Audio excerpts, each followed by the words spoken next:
God's house are a business place. ఈరోజు మన మందిరాలు చూస్తున్నప్పుడు అది నిజమైన దేవుని మందిరమా లేక వ్యాపార గృహమా అనేది మనం ఇట్టే చెప్పొచ్చు. What are the signs? మరి అలా చెప్పడానికి అది నిజంగా దేవుని మందిరమా లేక వ్యాపారము, a church or a business place అనేది మనం తెలుసుకుంటాం. What are the signs of a church becoming a business? First one is more focus on building expansion then soul expansion. ఎక్కువ వాళ్ళ ఫోకస్ అంతా కూడా అక్కడ సేవకులు కానీ అక్కడ ఉన్న నడిపించే సంఘ కాపురులు కానీ ఎక్కువగా చర్చెస్ బిల్డింగ్స్ కట్టడానికి, బిల్డింగ్స్ ఎక్స్పాండ్ చేయడానికి వారి మనసు ఎక్కువగా ఉంటుంది. తద్వారా ప్రజలను కూడా అక్కడికి వచ్చే విశ్వాసం కూడా ప్రేరేపిస్తూ ఉంటారు. అక్కడ ఉన్న మనుషులకు లేదా విశ్వాసులకు వారు మార్పు చెందాలని, వారు మారుమనసు పొందుకోవాలని, వారి సోల్ గురించి ఆలోచించడానికి వాళ్ళకి అసలు టైమే ఉండదు. And leadership demands money. Second thing, demand చేస్తూ ఉంటారు. మీకు వచ్చే దశంభాగాలు, మీ కానుకలు అన్నీ కూడా వేయండి, తప్పకుండా మీరు వెయ్యాలి అని చెప్పి మెసేజ్లు అన్నీ కూడా కానుకల గురించి, దశంభాగాల గురించి, కృతజ్ఞత అర్పణల గురించి వీటి మాత్రమే ఉంటుంది. కానీ రిపెంటెన్స్, మార్పు చెందండి, మార్పు పొందుకోండి, మారు మనసు పొందుకోండి, మీ జీవితం మార్చుకోండి, పరిశుద్ధంగా జీవించండి అనేది మాత్రం వాళ్ళు పెద్దగా పట్టించుకోరు. Sermons centre on giving, not on godliness. ప్రసంగాలన్నీ కూడా ఇవ్వడం గురించే ఉంటాయి. మొదటి నుంచి ఒక మోటివేషనల్ స్పీచ్గా మాట్లాడి చివరికి ఇవ్వడం గురించి, ఇస్తే దేవుడు ఎంత ఆశీర్వదిస్తాడు, ఎంత డబ్బులు ఇస్తే అంత దేవుడు ఆశీర్వదిస్తాడు, ఏం పట్టించుకోకుండా మీ చేతికి ఎంత వస్తే అంత ఇచ్చేసేయండి అని మాట్లాడతారు. ప్రసంగం చివరికి అక్కడికే వెళ్తుంది, ఇవ్వడం గురించే. ఆస్తులు, ప్రాపర్టీస్ అన్నీ, బంగారం అంతా తెచ్చి దేవునికి ఇవ్వండి అంటారు. అంతేగాని పరిశుద్ధంగా పవిత్రంగా జీవించాలని ఎవరు ఎంకరేజ్ చేయరు. మీ ఆత్మ ఎలా పోయినా వాళ్ళకి అవసరం లేదు. ఇప్పుడున్న సంఘ నాయకులకి, సంఘ సేవకులకి కేవలము మీ డబ్బు మాత్రమే, మీ ఆస్తి మాత్రమే వాళ్ళకి కావాలి. They manipulate in the name of prophecy. ఇంకా ఆశ్చర్యం ఏంటంటే ప్రవచనాల ద్వారా, ప్రాఫెసీ ద్వారా ఇంకా మ్యానిపులేట్ చేసి జరిగింది జరిగినట్టుగా చెప్పి మోసం చేస్తూ ఉంటారు. సో దేవుడు యేసయ్య దీన్ని ఏ విధంగా చూశాడు?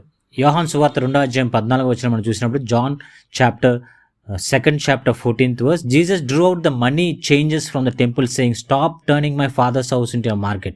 యేసు దేవాలయానికి అడుగుపెట్టినప్పుడు అక్కడ ఉన్న వ్యాపార కేంద్రాలను చూసినప్పుడు ఆయన ఆ కేంద్రాలన్నీ అక్కడి నుంచి తరిమివేసినట్టుగా మనం చూస్తాం. అలాగే ఈరోజు కానీ ఇప్పుడున్న పరిస్థితుల్లో యేసయ్య కానీ ఒకవేళ మందిరాలకు వెళ్ళి చూసినట్లయితే ఏ విధంగా రియాక్ట్ అవుతాడు, అది మన వాక్యం ద్వారా అర్థం చేసుకోవచ్చు. అలాగే ఎజెకియెల్ గ్రంథం 34వ అధ్యాయంలో కూడా ఉంటుంది, వాళ్ళు మేకతోలు కప్పుకున్న ఉల్ఫ్స్ లాంటి వాళ్ళు woe to the shepherds only take care of themselves. వాళ్ళ కోసమే వాళ్ళు చూసుకుంటారు. వాళ్ళు ఫేమస్ అవ్వడం కోసం, వాళ్ళు పేరు సంపాదించుకోవడం, డబ్బు సంపాదించుకోవడం మాత్రమే వాళ్ళు పట్టించుకుంటారు. కానీ వారి సంఘానికి వచ్చే విశ్వాసుల గురించి, వాళ్ళ మార్పు గురించి, వారి రక్షణ కోసం అసలు ఎటువంటి పట్టింపు వీళ్ళకి ఉండదు.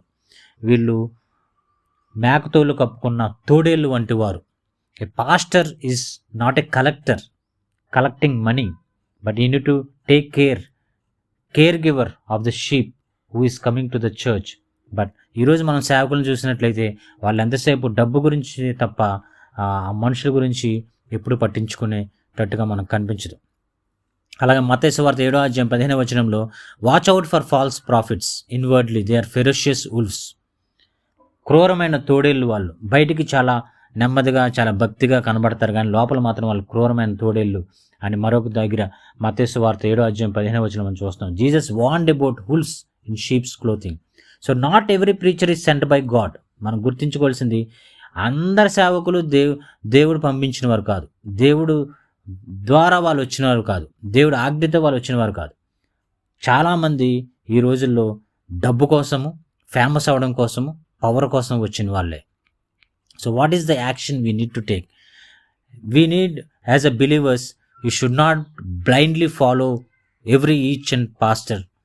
ఏ సేవకున్నైనా, ఏ నాయకున్నైనా, బైబిల్ బోధించే ఏ వ్యక్తినైనా వాళ్ళు బోధించే వాక్యము బైబిల్లో ఉందా లేదా, బైబిల్లో ఉన్నట్టుగా వాళ్ళు చేస్తున్నారు, లేకపోతే వాళ్ళకి ఇష్టానుసారంగా దాన్ని మ్యానిపులేట్ చేసి చివరికి ఆఫరింగ్ కోసము, దశంభాగాల కోసము, అర్పణల కోసము వాళ్ళు బోధిస్తున్నారు అనేది మనం తెలుసుకోవాలి. అలా ఎవరైతే చేస్తున్నారో అది మనం తెలుసుకున్నట్లయితే వారిని మనం దూరం పెట్టాలి. Because they are not from God. And let Jesus be the head of the church. యేసు క్రీస్తు మాత్రమే he should be the head of the church, not like pastors. We need to follow Jesus because Jesus has given his life to us. నీ కోసం నా కోసం చనిపోయింది యేసయ్య మాత్రమే. ఏ సేవకుడు ఏ మనిషి చచ్చిపోలేదు. But we're following the pastors, so called pastors. So as a believers, let's follow Jesus alone. He is our example. He laid life for us. నీ కోసం నా కోసం చనిపోయింది యేసయ్య. ఆయన మనం వెంబడించాలి. ఆయన వాక్యం మనం క్రియలో పెట్టాలి. ఆయనకు వ్యతిరేకంగా, ఆయన వాక్యానికి వ్యతిరేకంగా ఎవరు చెప్పినా బోధించిన సేవకుడైనా సరే వాళ్ళని మనం పక్కన పెట్టాలి. God didn't die for buildings. సంఘాలు ఏర్పాటు చేయమని, సంఘాల కోసం దేవుడు చనిపోలా, మనిషి కోసం చనిపోయాడు. ఈ died for people. Let's not turn his braid into a business.